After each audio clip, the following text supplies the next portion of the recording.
Hello everyone, welcome to another video. Today I will show you how to delete your BeReal account and how to deactivate your BeReal account. So the first thing you have to do is you have to obviously click on your avatar in the right upper corner here. And then as you can see, this will lead you to your profile. From your profile, go to the three dots in the right upper corner again.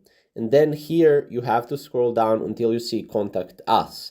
Now once you see Contact Us, click on it. And then here, as you can see, you can contact your support, report a problem, join the feedback group, or delete my account. So here you can delete my account, click on it. And then here, as you can see, you'll be logged out. Then your account and all of your data will be scheduled to permanently delete in 15 days. If you log back in within those 15 days, the deletion of your account will be canceled.